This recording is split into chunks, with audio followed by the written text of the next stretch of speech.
Israel और Hamas की लड़ाई जो है उसमें मानवता धीरे धीरे मरती जा रही है। 5,000 मिसाइलें हमास की तरफ से दागी गईं, जिसमें कई सारे निर्दोष इजरायली लोगों की मौत हुई, महिलाओं बच्चों की मौत हुई। और उसके बाद इजराइल ने जो पलटवार किया उसमें अब तक खबर के मुताबिक 300 से ज्यादा लोगों की मौत हो गई है। रिहायशी इलाकों पर बमबारी की गई है और ये बमबारी जो है ये हमास को, फिलिस्तीनी लोगों को बहुत नुकसान पहुंचा रही है।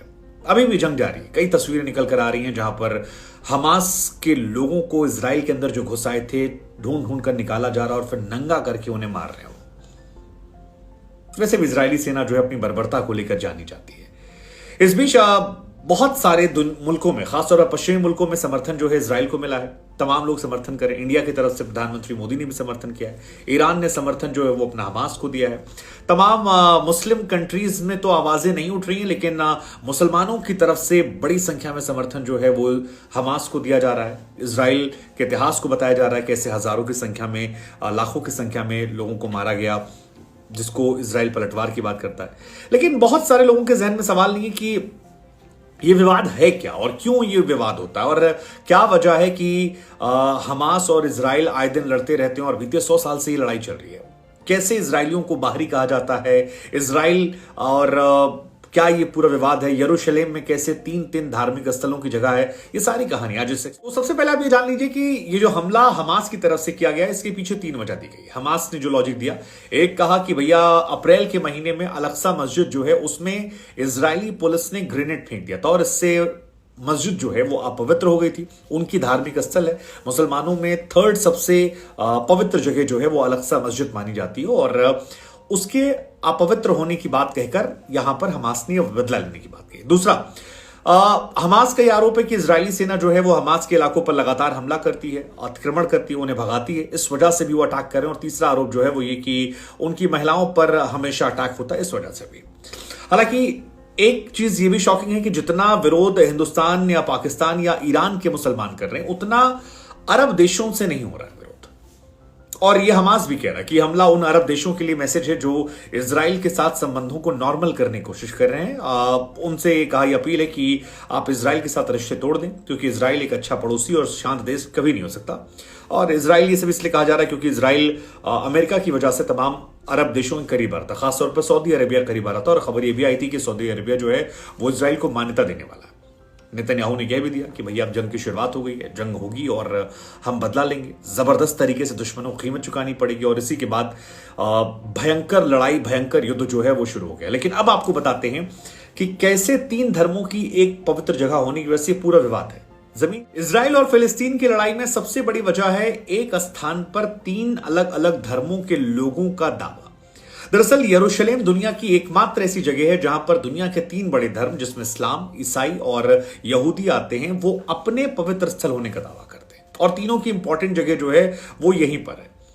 दरअसल तीनों धर्मों को इब्राहिमिक कहा जाता है, और ये इसलिए क्योंकि इब्राहिम को तीनों अपना पैगंबर मानते हैं। और अगर आप ध्यान देंगे तो इब्राहिम नाम के इर्द गिर्द जो है इस्लाम, ईसाई और यहूदी तीनों में धर्मों में देखने को मिलते हैं। और ये लोग जो हैं एक ईश्वरवादी लोग हैं, मतलब एक ईश्वर को मानने वाले। एक, जैसे हमारे हिंदुओं में क्या है, बहुत सारे ईश्वर है, 33 कोटि देवी देवता हैं, लेकिन इनके यहां अलग अलग एक ईश्वर मानने वाले हैं। अब अल-अक्सा मस्जिद जो है वो इस्लाम के लिहाज से मक्का मदीना के बाद 3रा सबसे पवित्र स्थल है और इस्लाम में इसे बताया गया है। वहीं पर अगर बाइबल के हिसाब से बात करें तो 1000 साल पहले एक राजा थे सोलोमन, उन्होंने 2 मंदिर बनवाए थे और टेंपल माउंट कहा जाता है। हालांकि पूरा मंदिर जो है वो तोड़ ताड़ दिया गया, केवल एक दीवार बची है, वेस्ट वॉल, जिसे यहूदी ये सबसे पवित्र जगह मानते हैं। और रोमन अंपायर ने अतीत में कई बार ध्वस्त किया था। और तीसरी जगह जो है ईसाइयों को लेकर वो ये है कि जो यीशु थे वो यहीं पर जन्म लिए थे, यहीं पर उनको जो क्रूज पे लटकाया गया था वो यहीं पर था, और यहीं पर दोबारा से वो अवतरित भी हुए थे। तो क्रिश्चियंस के लिहाज से भी सबसे इंपॉर्टेंट जगह है। और तीनों के लिए अब सवाल होगा कि अल-अक्सा मस्जिद को लेकर विवाद क्यों होता। तो अल-अक्सा मस्जिद को लेकर हमने बताया कि टेंपल माउंट जो है वो यहूदियों का है, अल-अक्सा मस्जिद इनकी है। और इसी दोनों परिसर जो है वो एक साथ ही है। हालांकि यहूदियों की केवल दीवार बची है, लेकिन क्योंकि एक ही जगह है, इसलिए आना जाना विवाद होता है। टेम्पल माउंट के अवशेष में दीवार है जिसे वेस्ट वॉल कहते हैं। यहूदी उसी तरफ देखकर अपनी पूजा पाठ करते हैं। और 1967 में जब इजराइल की जंग हुई थी उसके बाद से गाजा पट्टी पर और वेस्ट बैंक पर इजराइल ने कब्जा किया था। जॉर्डन से के पास ये इलाका था, तभी उनसे एक ट्रीटी हुई थी जिसके मतलब था कि अंदर का जो इलाका है वो देखेगा और बाहर जो है वो इजराइल देखेगा। लेकिन इजराइल की फौज पर अक्सर आरोप लगता है कि वो अंदर घुस जाती है और जंग जैसे हालात होते हैं। हालांकि इस मस्जिद को लेकर यह भी है कि इस मस्जिद में गैर मुसलमानों को जाने की इजाजत है, सिर्फ उन्हें अंदर से पूजा पाठ करने की इजाजत नहीं है। लेकिन कहा जाता है कि यहूदी बीच बीच में मस्जिद में जाते हैं, प्रार्थना करने की कोशिश करते हैं और तभी तनाव की स्थिति बनती है। अब इसका पूरा विवाद समझना है तो यहूदियों के इतिहास को समझना पड़ेगा। कहा जाता है 400 साल पहले यरूशलेम जो है वो बेबीलोन और फिर ऑटोमन साम्राज्य का हिस्सा बना और यहूदियों पर उस दौर में बहुत सारे अत्याचार हुए। धीरे धीरे यहूदी जो थे वो डर के मारे यहां से भागने लगे। लेकिन सेकेंड वर्ल्ड वॉर के टाइम में जब हिटलर की तानाशाही चरम पर थी तो 1941 से लेकर 1945 के बीच में यहूदियों पर हिटलर ने नरसंहार किया और यहूदियों को रियलाइज हुआ कि बाबू अगर सरवाइव करना है तो अपनी धरती पर लौट जाओ, और यहीं से वापस वो जाने लगे इजराइल की तरफ, जिसको वो अपनी जमीन कहते हैं। कि अब आज जहां पर इजराइल है, फिलिस्तीन है, वहां पर एक जमाने में पूरा ब्रिटेन के इलाके में था और ब्रिटेन ने फिलिस्तीन से समझौता किया, यहूदियों के लिए, इजराइल के लिए एक देश बनाने की कोशिश की थी। 1947 में फिर ये मामला चला गया यूनाइटेड नेशन को और उसके बाद से मामला फंसा रहा। यूनाइटेड नेशन ने फिर 2 टुकड़ों बांट दिया और फिर इजराइल और फिलिस्तीन आपस में लड़ झगड़ के बवाल करते रहते हैं। अब इजराइल ने 2 जंग लड़ी और अल अक्सा मस्जिद वाला जो इलाका है वो इनके पास चला गया। दरअसल हुआ ये कि फिलिस्तीन के पास ज्यादा बड़ा इलाका था, इजराइल के पास छोटा इलाका था, लेकिन ये लोग युद्ध लड़ते थे और इजराइल जो है वो 4 हाथ आगे बढ़कर और कब्जा कर लेगा। फिर ये लोग युद्ध लड़ते थे, फिर वो आगे कब्जा करता था। अब फिलिस्तीन वाले कहते हैं कि यार जो समझौता यूएन ने कराया था वहीं वापस लौट जाओ, लेकिन इजराइल कहता है तो फिर हम जंग काहे लड़े थे हमसे, अब लड़े हम नहीं जाएंगे। अब अल अक्सा मस्जिद के 35 एकड़ कैंपस को यूएन ने इंटरनेशनल कम्युनिटी की देखरेख में रखा है, लेकिन पूरा मामला जो है ये फंसा पड़ा है। यूएन का फैसला हालांकि जिस दौर में आया था उस दौर में भी अरब कंट्रीज जो है उन्हें मंजूर नहीं थी और इसी वजह से अरब देशों ने मिलकर इजराइल से हमला किया था। 1948 में अरब और इजराइल का युद्ध छिड़ा था जिसमें लेबनान, सीरिया, इराक, मिस्र जैसे जो अरब देश थे उन्होंने एक साथ हमला किया।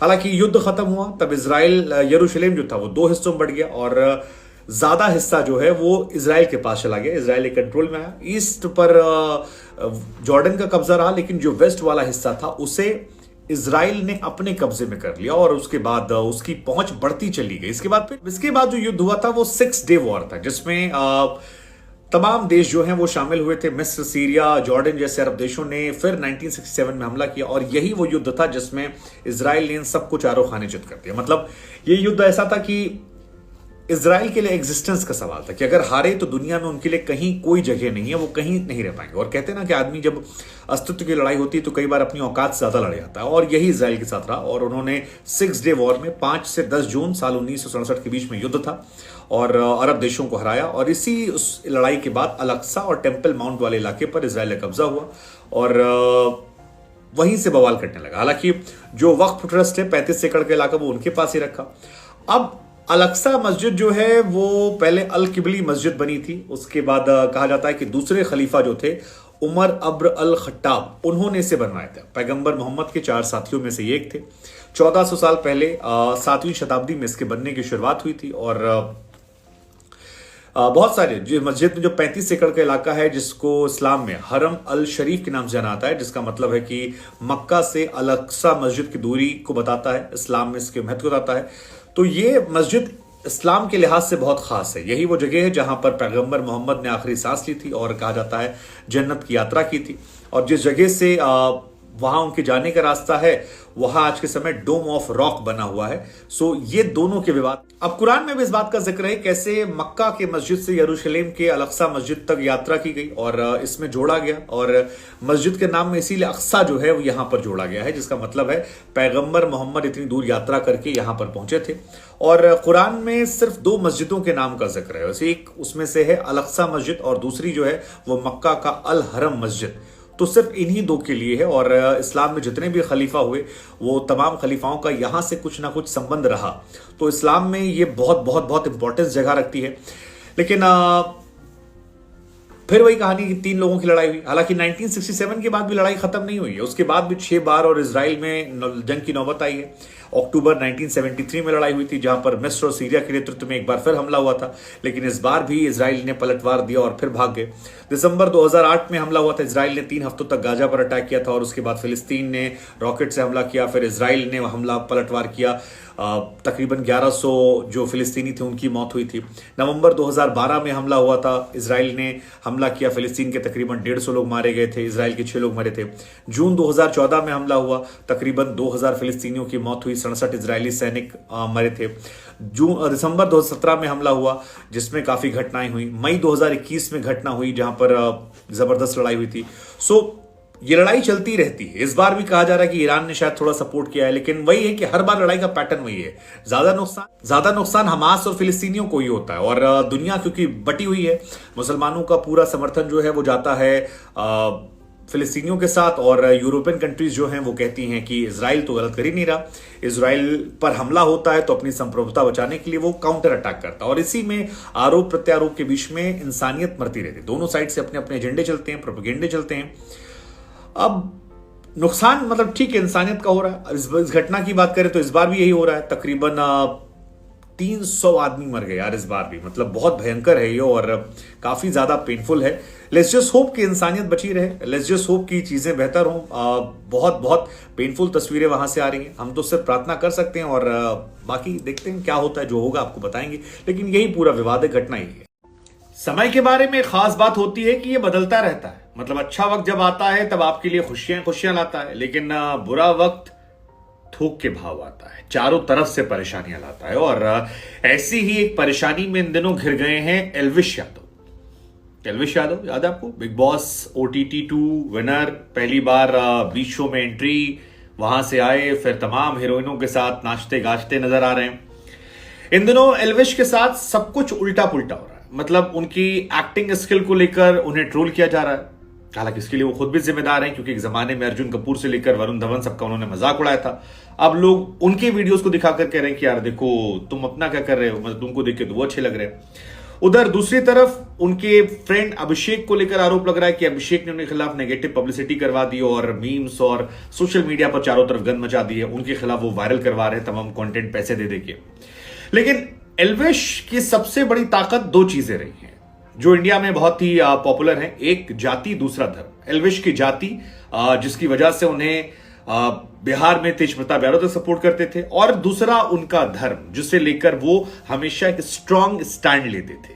मैं कट्टर हिंदू हूं, जय श्री राम, ये तमाम चीजें जो एल्विश लगातार अपने वीडियोस में करते थे, इसने उनकी पॉपुलैरिटी पर 4 चांद लगाए। उनकी सबसे बड़ी ताकत 2 है, एक उनकी जाति, दूसरा धर्म, और तीसरा उनका बोलने का अंदाज जिसमें वो सिस्टम कर। लेकिन एल्विश यादव के लिए मुसीबत यही हो गई क्योंकि उनकी जड़ परवार हो गया। और जड़ परवार इसलिए हुआ क्योंकि उनका एक नया सॉन्ग आया उर्वशी रौटेला के साथ, हम तो दीवाने।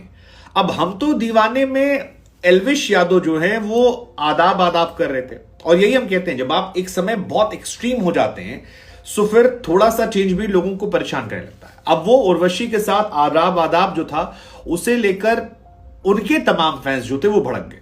उन्हें लगा यार कि हमने तुम्हें पॉपुलर किया, तुम जय श्री राम करते थे, भगवान का नाम लेते थे, तुम अपने आप को हिंदू कहते थे, और तुम अब जाके आदाब करो। मतलब जिंदगी भर जिस चीज को तुमने गाली दी, अब वही चीज तुम क्यों कर रहे हो? और कर रहे हो तो या तो तुम पहले दोगले थे या तुम अब दोगले हो।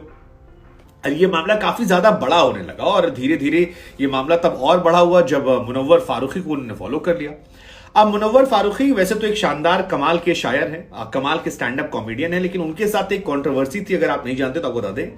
उन पर यह आरोप लगा था कि उन्होंने हिंदू देवी देवताओं का एक बार मजाक उड़ाया था और उसको बाद से उनकी लाइफ में सब कुछ नॉर्मल नहीं रहा। हालांकि उसके बाद उन्होंने भी कंगना वाला शो जो था वो जाकर जीता, बहुत सारी और चीजें की, लेकिन लाइफ उनकी वैसी नॉर्मल नहीं रही। अभी भी उनको लेकर एक बड़ा हिंदू वर्ग है जो उनको नाराज होता है कि यार इसने हमारे देवी देवताओं का मजाक उड़ाया था। और उनको फॉलो करने को लेकर भी एक बड़ा कांड जो है वो सोशल मीडिया पर देखने को मिला। एल्विश के तमाम फैंस नाराज हो गए, उन्हें लगा यार ये लड़का तो बदल गया, मतलब जैसे बॉलीवुड में जाके सब बदल जाते हैं। और यही बातें उनके फैंस लगातार उठा रहे थे। और इसी में से एक फैन ने पोस्ट किया कि I supported Elvish Yadav in big boss because he stood with me for Hindutva for more than 3 years। इसलिए हम उनके साथ खड़े थे, लेकिन जब वो बिग बॉस जीत गए तो उन्होंने हिंदुत्व के बारे में बात करना बंद कर दिया। फिर एल्विश ने 2 गलतियां की जो हमने आपको पहले बताया। ये एक रैंडम सेना करके के जिसको एल्विश ने बाद में कोट करके रिप्लाई भी किया है। सो वो कहते हैं कि यार हम लोगों ने एल्विश को सपोर्ट किया, अब हमारा मजाक उड़ा दुनिया भर में कि यार देखो तुम्हारे लोग जिसे सपोर्ट कर रहे थे उसने वक्त बदल दिया, जज्बात बदल दिए, हालात बदल दिए, माहौल बदल दिया। फिर उसने बाद में बताया कि मैंने एल्विश को मैसेज किया और एल्विश ने अपने मैसेज को समझा, पढ़ा, जाना और उसके बाद उसने मुनव्वर फारूकी को अनफॉलो कर दिया। फॉलो अनफॉलो का खेल बड़ा गंदा होता है, लेकिन ठीक है, ये फैन और एल्विश की कहानी है जो विवाद चल रही है। उसके बाद उन्होंने कहा कि वो जो आदाब वाला सीन था उसको लेकर ही बड़ा बवाल चल रहा था कि यार आदाब क्यों किया गया, क्या रहा, कैसे रहा। क्योंकि एल्विश की आप अगर अभी भी ट्विटर पर कवर पिक देखोगे तो कवर पिक वही वाली है जिसपे वो एक मूवी आई थी जिसमें के मेनन ने बहुत ही जबरदस्त तरीके से देश के मुसलमानों को लेकर काफी कुछ कहा था कि मतलब काफी कुछ, वो एक फिल्म बहुत जबरदस्त वायरल हुई थी वो क्लिप, और उस क्लिप का ही सीन जो है वो उन्होंने वहां पर डाल रखा है। सो एल्विश ने जब ये सारी चीजें देखी तो एल्विश की तरफ से फिर आया कि भैया वो जो सीन था वो हमने डिलीट करवा दिया है और हमने रिक्वेस्ट की है म्यूजिक कंपोजर और सबसे कि आप वो पर्टिकुलर सीन जो है आदाब वाला उस सीन को पर्टिकुलर यूट्यूब से ट्रिम कर दें। और फिर एल्विश सफाई भी देते हैं कि मेरे लिए भाई सनातन धर्म जो था वो सर्वोपरि था, हमेशा रहेगा, चाहे इस निर्णय से मुझे काम करने का इंडस्ट्री में मौका मिले ना मिले, लेकिन मैं अपने धर्म के लिए कट्टर था, मैं हमेशा कट्टर रहूंगा। उधर उनके साथ जो उनकी हीरोइन है उर्वशी रौटेला, जो अक्सर जिनके बारे में माना जाता है या कहा जाता है, उन पर आरोप लगते हैं कि हर जगह वो अटेंशन लेने पहुंच जाती हैं, ये उनके ऊपर आरोप लगते हैं। नसीम शाह से लेकर तमाम जगहों पर वो काफी ये ज्यादा हो रहा था। तो उन्होंने भी एक पोस्ट किया जिसको लेकर काफी चर्चा चल रही है, जिसमें लिखा कि dear fans and well wishers, I address the recent wave of criticism directed towards our choreography in Hum To दीवाने। हम कहना चाहेंगे कि ये जानबूझकर नहीं किया गया था, ये हमारे कोरियोग्राफर ने डिजाइन किया था और एल्विश ने नहीं कहा था, उसने सिर्फ इसे निभाया है, इसलिए इसको लेकर आप उन पर मत करें, कैरेक्टर को उन्होंने निभाया है। एल्विश ने भी कहा कि यार देखो मैं बहुत नर्वस था, मुझे अंदाजा नहीं था कि चल क्या रहा है और मुझे समझ नहीं आता कि क्या हो रहा है। इस चक्कर में मैंने जो कोरियोग्राफर ने कहा मैंने कर दिया, चाहे वो कमर में हाथ डाल के पकड़ना हो, चाहे वो आदाब वाला जेस्चर करना हो, मैंने सिर्फ एक्टिंग की बिकॉज आई वॉज नर्वस। हालांकि उनकी एक्टिंग स्किल को लेकर काफी चर्चाएं चल रही हैं, लेकिन यहां पर जो विवाद मेन हुआ वो उस आदाब सीन को लेकर हुआ। अब वैसे सारे एक्टर्स करते हैं, लेकिन फिर वही है कि जिंदगी भर आपने इतना हार्ड स्टैंड लिया है कि अब आप थोड़ा भी दाएं बाएं हो रहे तो आपको लोग क्वेश्चन कर रहे हैं, और यही एल्विश के लिए रहा।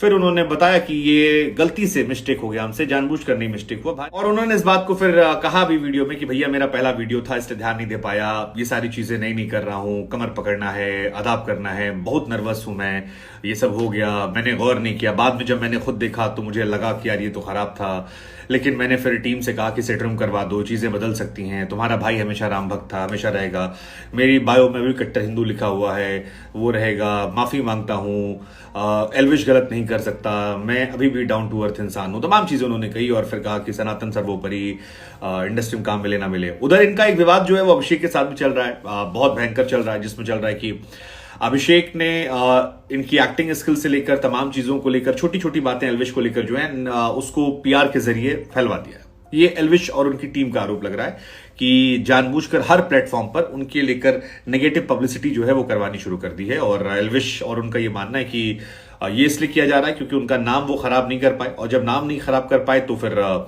इमेज खराब कर दो, क्योंकि इमेज खराब करने से इंसान वैसे ही खत्म हो जाता है। ये उनकी तरफ से आ रहा है। और नेगेटिव पीआर, एल्विश ने भी अपने वीडियो में कहा कि मेरा एक भाई है जिसने ऐसा ऐसा किया है और तमाम चीजें रही हैं। अब ठीक है, कौन सही कौन गलत, कितना गलत, ये हम फैसला आप पर छोड़ देते हैं, लेकिन ये बात सच है कि मुसीबतें जो हैं एल्विश को लेकर एक साथ आई और सडनली वो सोशल मीडिया पर ट्रोल होते हुए चारों तरफ नजर आ रहे हैं। ये प्लान्ड आपको लगता है, अनप्लान्ड लगता है? क्या सोचते हैं इस पूरी घटना को लेकर आपका नजरिया क्या है, हमें जरूर बताएं कमेंट। अगर मैं आपसे कहूं कि 35 एकड़ जमीन के लिए इजराइल और फिलिस्तीन ने लाखों लाख लोग बर्बाद कर दिए, तो यह कहना बिल्कुल गलत नहीं होगा। इजराइल और फिलिस्तीन की लड़ाई के पीछे वो 35 एकड़ जमीन है जो मूल वजह है। वो जमीन जहां पर 3 धर्मों के प्रमुख स्थान है, वो जमीन जिसका जिक्र कुरान में है, वो जमीन जिसका जिक्र बाइबल में है, और वो जमीन जो यहूदियों के लिए उनकी अंतिम निशानी है। 35 एकड़ जमीन इतनी बेशकीमती हो सकती है। हालांकि यह लड़ाई केवल जमीन की नहीं है। इजराइल और फिलिस्तीन की लड़ाई जमीन से आगे बढ़कर धर्म की लड़ाई है। यह लड़ाई सियासत की है, यह लड़ाई अस्तित्व को बचाने की है, यह लड़ाई अपनी संस्कृति को मिटाने के बाद उसे वापस पाने की है, क्योंकि दोनों तरफ से आरोप प्रत्यारोप यही है। इजराइल कहता है कि पहले हम यहां थे, हमारी संस्कृति को मिटाकर आप यहां पर कब्जा किया। तो फिलिस्तीन कहते हैं कि जब यूएन ने बांटा था तब हमारे पास ज्यादा स्पेस थी, तुमने कब्जा करते करते करते हमारा पूरा घर कब्जा कर लिया है। लेकिन आज इस वीडियो में हम आपको बताएंगे, साथ ही यह भी समझाएंगे कि ये जो हमास आज इजराइल के लिए सबसे बड़ा दुश्मन बना है, इसको भी इजराइल की तरफ से खड़ा किया गया था, ऐसे आरोप लगते हैं। कहा जाता है कि उस दौर के उदारवादी नेताओं के सामने एक उग्रवादी संगठन खड़ा किया। खैर, ये 35 एकड़ जमीन से शुरुआत करते हैं। 35 एकड़ जमीन आती है यरूशलेम, दुनिया की एकमात्र ऐसी जगह जो 3 अलग अलग बड़े धर्मों के लिए एक पवित्र स्थल है। वो 3 धर्म मुस्लिम, यहूदी और क्रिश्चियन यानी ईसाई। अब ये तीनों धर्म जो हैं, इनमें एक चीज कॉमन है कि इनके पूजा पाठ के तरीके जो हैं काफी हद तक सेम है। बहुत हद तक इनमें कल्चरल एक दूसरे से जुड़ाव भी है। तीनों धर्म जो है वो इब्राहिमिक धर्म माने जाते हैं, यानी एक को पूजने वाले धर्म जो है ईश्वर को पैगंबर मानते हैं। तीनों धर्म की में कॉमन है। अगर आप ध्यान देंगे तो इब्राहिम नाम के लोग जो हैं वो इन तीनों धर्म में हैं। मतलब ईसाइयों के पास भी हैं, यहूदियों के पास भी हैं और क्रिश्चियंस के पास भी हैं। और ये तीनों एक ईश्वर को मानते हैं, इसीलिए एक ईश्वरवादी धर्म जो है ये लोग माने जाते हैं। ये इनकी मूल कहानी है। अब तीनों के बारे में क्या क्या चीजें हैं तो देखिए, मुसलमानों के लिए यहां पर आती है अल-अक़सा मस्जिद। अल-अक़सा मस्जिद जो है वो मक्का मदीना के बाद उनकी सबसे पवित्र स्थान है। और ये वो मस्जिद है जिसे कुरान में जिसका जिक्र किया गया। कहा जाता है कि पैगंबर साहब जो हैं मक्का से चले थे, यहां पर आए थे और इसके बारे में कुरान में बड़ा डिटेल में दिया गया है। इस बारे में भी आपको बताएंगे, तो आप समझ सकते हैं कि मुसलमानों के लिए कितनी पाक जगह होगी। बाइबल के हिसाब से 1000वें ईसा पूर्व में यहां पर जो 2 मंदिर बनाए गए थे, टेंपल माउंट और उसकी दीवार बची है जो यहूदी, जिसे वो वेस्ट वॉल कहते हैं। और अगर आप क्रिश्चियंस की बात करेंगे तो क्रिश्चियंस में कहा जाता है कि ईसा मसीह ने यहीं पर इसी शहर में अपना उपदेश दिया था। ये वही शहर था जहां पर उन्हें यरूशलेम में सूली पर चढ़ाया गया था और फिर यहीं पर उन्होंने दोबारा जन्म लिया। और यरूशलेम जिसमें ओल्ड सिटी के नाम जानते हैं, तो ये सारी चीजें यहीं पर है। मतलब जीसस क्राइस्ट को सूली पर चढ़ाया गया, यहीं पर दोबारा अवतरित लिए। तो आप ये भी समझ सकते हैं कि क्रिश्चियंस के लिहाज से भी ये जगह कितनी ज्यादा इंपॉर्टेंस रखती है। हालांकि क्रिश्चियंस का यहां विवाद उतना ज्यादा नहीं है। यहां जो असली विवाद है वो है अल-अक़सा मस्जिद को लेकर। अब अल-अक़सा मस्जिद में विवाद क्यों होता है ये आपको जानना चाहिए और अल-अक़सा मस्जिद में क्या है वो समझना चाहिए। यहूदियों का सबसे पवित्र स्थान टेंपल माउंट जो है और मुसलमानों का अल-अक़सा मस्जिद जो है वो एक ही जगह पर है। और ये मस्जिद और डोम द रॉक एक ही जगह पर है। कहा जाता है यहूदी दुनिया में कहीं हो उसी दीवाल की तरफ वो पढ़कर पूजा पाठ करते हैं, क्योंकि वो दीवाल ही उनकी आखिरी निशानी है और यहूदियों और फिलिस्तीनियों के बीच विवाद की सबसे बड़ी वजह है। 1967 में इजराइल ने युद्ध लड़ा था 6 देशों से, सबको हरा दिया था और उसके बाद गाजा पट्टी और वेस्ट बैंक पर इजराइल ने कब्जा किया था। उसके बाद ये इलाका जो है जॉर्डन से उसने लिया, बाद में जॉर्डन समझौता हुआ। ये कहा गया कि मुसलमानों को यहां पर इजाजत सब कुछ रहेगी, जॉर्डन जो है एक वक्त बनाएगा, उसके पास सारी ताकत रहेगी, लेकिन यहां पर गैर मुस्लिमों को आने की इजाजत जो है वो भी दी जाएगी। और यहीं से सारा विवाद। अब गैर मुस्लिमों को इजाजत मिलती है तो इजराइल पर यह आरोप लगाता है फिलिस्तीन की वो बार बार घुस आते हैं और उसके बाद वहां पर मस्जिद को अपवित्र कर देते हैं, गोलीबारी या कुछ आरोप ऐसे लगते हैं। हालांकि यहूदियों के लिए स्थान जो है वो उनका भी कल्चरल स्थान है, उनका रूट स्थान है। रूट स्थान क्यों है? क्योंकि यरूशलेम आज जो है वो 4000 साल पहले बेबीलोन और फिर ऑटोमन यानी टर्की के जो साम्राज्य थे उसका हिस्सा था।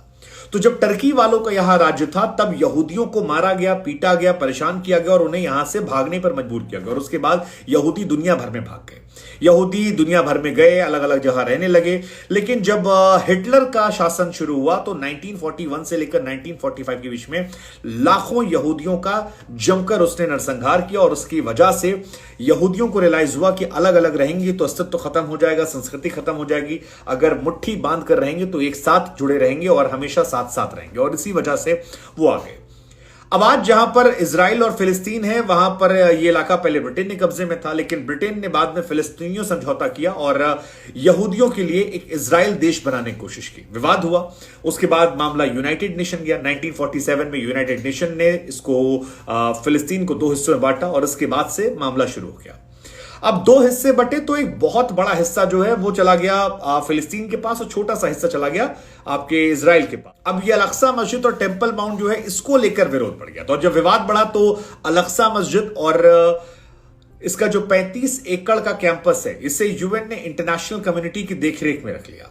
अब यूएन का जो ये फैसला था ये अरब देशों को मंजूर नहीं था। इसके बाद इजराइल की तरफ से यहूदियों ने जमीन पर मुसलमानों को खदेड़ना शुरू किया। फिर विवाद शुरू हुआ। 1948 में अरब देश और इजराइल के बीच में युद्ध हुआ जिसमें मिस्र जैसे देश आए थे और इजराइल ने उन्हें भगा दिया। इसके बाद फिर यरूशलेम जो है दो हिस्सों में बटा, एक बटा ईस्ट और एक वेस्ट में बटा। ईस्ट वाला जो था वो जॉर्डन के कंट्रोल में रहा, लेकिन जो वेस्ट वाला था वो चला गया इजरायली कंट्रोल में। इसके बाद 1967 में 6 डे वॉर हुई जिसमें इजराइल पर मिस्र, सीरिया, जॉर्डन जैसे तमाम देशों ने हमला किया। 5 से 10 जून 1967 को यह हमला चलता है और उसके बाद अरब देशों की हार होती है और इसी के बाद इजराइल पावरफुल होता है, ज्यादा कब्जा करता है। अल-अक्सा और टेंपल माउंट वाले इलाके पर पूरी तरह से कब्जा जो है वो इजराइल का होता है। हालांकि 35 एकड़ जो विवाद है उसको उसने वक्फ के पास ही रहने दिया, लेकिन वहीं से परमिशन हुई थी कि आप हमें अंदर जाने देंगे, वहां रोक नहीं पाएंगे। अब जिस परिसर में पूरा है वहीं पर अल-अक्सा मस्जिद है और अल-अक्सा मस्जिद जो है वो तमाम इस्लाम के खलीफाओं में बहुत इंपॉर्टेंस रखती है। 1400 साल पहले 7वीं शताब्दी में बनने की शुरुआत हुई थी और 35 एकड़ का जो ये परिसर है इसे इस्लाम में हरम अल शरीफ के नाम से जाना। और इस्लाम धर्म में ये जो मस्जिद है उसकी इंपॉर्टेंस ज्यादा इसलिए क्योंकि पैगंबर मोहम्मद ने यहीं पर अंतिम सांस ली थी और कहा जाता है कि यहीं से जन्नत की यात्रा जो है उन्होंने की थी। जिस जगह से पैगंबर साहब ने यहां से जन्नत की यात्रा की थी उसी जगह पर कहा जाता है कि आज के समय डोम ऑफ द रॉक बनी हुई है। और कुरान में इस बात का जिक्र भी है, उस रात का भी जिक्र है जिस रात यरूशलेम में यात्रा की थी उन्होंने मक्का मदीना से। तो मस्जिद के नाम में अक्सा इसीलिए जोड़ा गया है ताकि समझ पाए लोग कि कितनी दूर यात्रा करके वो पहुंचे थे यरूशलेम और फिर यहीं से वो जन्नत की तरफ निकल गए थे। और इसीलिए मुसलमानों के सेंटीमेंट जो है वो बहुत ज्यादा यहां को लेकर हाई रहते हैं। इस्लाम में जितने भी खलीफा रहे अल-अक्सा मस्जिद में सबका कुछ ना कुछ हिस्सा रहा और इस्लाम को लेकर उनके लिए खास रही। अगर कुरान की बात की जाए तो कुरान में केवल 2 मस्जिदों का जिक्र है, एक है अल हरम मस्जिद मक्का वाली और दूसरी जो है वो है अल अक्सा मस्जिद यरूशलेम वाली। और इसीलिए मुसलमान यहां सेंटी रहते हैं। इन लोगों के बीच में युद्ध होता रहता है लेकिन मूलतः विवाद यही है। हालांकि एक सच ये भी है कि जैसे जैसे समय बढ़ा वैसे वैसे इजराइल की हैसियत बढ़ती गई और फिलिस्तीन की हैसियत जो है वो कम होती गई। अब आप ये समझ लीजिए कि जो हिस्सा फिलिस्तीन के पास मान लीजिए 5% था, आज उसके पास 50-55% या नहीं 90% के आसपास है और 10% हिस्सा जो है वो रह गया है खाली आपके फिलिस्तीन के पास। दोनों साइड से अपनी अपनी कहानियां हैं। अब इधर हमास की जहां तक कहानी है तो हमास बना है 1987 में। इजराइल जो है वो बना था 1948 में, उसका फिलिस्तीन संघर्ष जारी था। लेकिन कहा जाता है कि इजराइल फिलिस्तीन के सामने जब कमजोर पड़ा तो वो एक हमास नाम का संगठन बनाया गया और यह संगठन था इजराइल की तरफ से उदारवादी जो संगठन थे फिलिस्तीन के, उनके सामने कट्टरवादी संगठन के, और इसी वजह से इश्यूज जो हैं शुरू हो गए। हमास ने फिलिस्तीन की जो लिबरल लीडरशिप थी उसको साइड में कर दिया और हमास फिलहाल टर्की से, कतर से फंडिंग पाता है। कतर में उसका ऑफिस भी है, तमाम हथियार मिलते हैं ईरान से, लेकिन मतलब हालांकि इसमें भी कॉन्फ्लिक्ट है क्योंकि ईरान शिया मुल्क है, अरब देश जो है सुन्नी मुल्क है, लेकिन फिलहाल जो हमास है ये भी इन्हीं की तरफ से देन दिया गया है। इन्होंने, वैसे दुनिया में ज्यादातर जो बड़े संगठन हैं जो हमला करते हैं बाद में अपने अलग अलग मकसदों को लेकर, उनमें सब में यही कहानी, किसी एक ने उन्हें पैसा देकर फंड किया, बाद में बड़ा किया और उसके बाद वो उन्हीं के पीछे पड़ गए। हालांकि इनकी कोशिश थी कि उन लिबरल लीडर्स की ताकत तो कम की जाए जिनका इन्फ्लुएंस दुनिया भर में बहुत ज्यादा था। सो हमास फिलहाल जिसके पास 27,000 लोग हैं और जबरदस्त उनके पास पावर, पॉलिटिकल पावर है। 4 विंग उनके पास है जिसमें उनकी पॉलिटिकल विंग है, मिलिट्री विंग है, सोशल विंग है, इंटरनेशनल विंग है। 27,000 लोग, 6 रीजनल ब्रिगेड बांटे गए हैं, 25 बटालियन है, 106 कंपनियां हैं। सो दे आर वेरी पावरफुल। लेकिन कुल मिलाकर हमारी कोशिश थी वो कहानी समझाने की विवाद की जड़ क्या है। बाकी आप बताइए कि इसमें कौन सही है कौन गलत है। LGBTQIA+ क्या होते हैं ये? समलैंगिक संबंधों को मान्यता दी गई लेकिन समलैंगिकों की शादी को मान्यता हिंदुस्तान में नहीं है। दुनिया के किस किस देश में मान्यता है? क्यों समलैंगिक जो है वो कोर्ट तक गए थे जब उन्हें साथ रहने की इजाजत तो दी गई है? बहुत सारे सवाल आप लोग के मन में होंगे। हमें लगा सुप्रीम कोर्ट में जो कुछ हुआ वो आपको बताएं। उससे पहले आपको यह समझाएं कि ये LGBTQIA होता क्या है। बहुत सारे लोगों को नहीं पता है ये। हिंदुस्तान में अभी भी लोग ये मानते हैं कि केवल 2 तरह के लिंग होते हैं, एक पुरुष एक स्त्री। लड़के को लड़की से प्यार हुआ, लड़की को लड़के से प्यार हुआ, ये एक जमाने में बात कही जाती थी, लेकिन अब ये कहानी जो है काफी हद तक बदल गई है और इसमें बहुत सारे और जुड़ गए, जैसे कि LGBTQIA, आप बहुत सारी चीज को उसमें कह सकते हैं। अब क्या होता है, तो एल माने होता है लेस्बियन, जिन लोगों को नहीं पता उनके लिए हम बता रहे हैं। लेस्बियन मतलब होता है कि अगर किसी लड़की को किसी लड़की से प्यार हो जाए और वो आपस में एक दूसरे से प्यार करने लगे तो उसे लेस्बियन कहते हैं, जो एल होता है। जी इसी का उल्टा कर लीजिए, जिसे हम गे कहते हैं, लड़के को लड़के से प्यार हो जाए और वो एक दूसरे से मोहब्बत करें तो उसे हम गे कहते हैं। टी ट्रांसजेंडर, आप लड़की की तरह पैदा हुए हैं लेकिन आपको रियलाइज होता है कि आपकी जो सोल है, आत्मा है, वो लड़के की है, मतलब बॉडी जो आपकी है वो लड़की वाली है लेकिन सोल लड़के वाली, तो आप ट्रांसजेंडर हो जाते हैं। इसको उल्टा भी कर लीजिए कि लड़का पैदा हुए, आत्मा लड़की की है, ट्रांसजेंडर। अब ट्रांसजेंडर में भी कई तरह की कहानी होती है कि कुछ लोग अपना सेक्स चेंज करवा लेते हैं, कुछ लोग जो है केवल कपड़े चेंज कर लेते हैं, मतलब बॉडी उनकी लड़कों की तरह होगी लेकिन वो लड़कियों की तरह कपड़े पहन के रहते हैं, और ये ट्रांसजेंडर होते हैं। अब आता आई क्या होता है, इंटरसेक्स। इंटरसेक्स जो होता है वो बच्चा जब पैदा हुआ सो क्लैरिटी नहीं कि लड़की है लड़का है, डॉक्टर्स ने डिफाइन कर दिया कि ये लड़की है या लड़का है और उसी हिसाब से मानते रहे, और बाद में उन्हें समझ में अपने हिसाब से आया, और क्यूर इनकी पूरी कम्युनिटी को कहते हैं एक तरीके से। तो ये LGBTQ होता है बेसिकली, बाकी इसमें प्लस भी है ताकि और भी जितने नए नए डिफाइन होते जा रहे हैं उस हिसाब से है।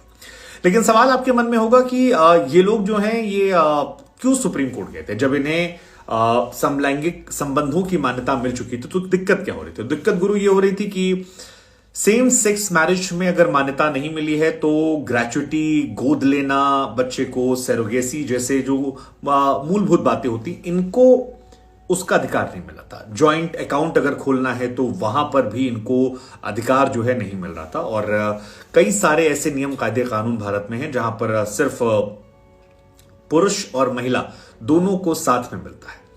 स्पेशल मैरिज एक्ट जो है वो भी केवल 2 नागरिकों को विवाह किया जाता है, लेकिन सब पुरुष महिला को लेकर होता है, और इसी वजह से ये तमाम परेशानियां इनकी जो बुनियादी थी ये दूर हो जाएं, इस वजह से इन्होंने सुप्रीम कोर्ट का दरवाजा खटखटाया था, जहां से इन्हें इसके अलावा भी कई सारे इश्यूज हैं, जैसे मान लीजिए 2 लोग साथ में हैं, अब वो कुछ भी हैं, LGBTQ कुछ भी हैं, अगर उनमें से कोई एक चोटिल हो गया, अस्पताल में ले जा रहे हैं और डॉक्टर्स ने कहा कि भैया साइन करना होता है इसमें, आप साइन कर दीजिए, तो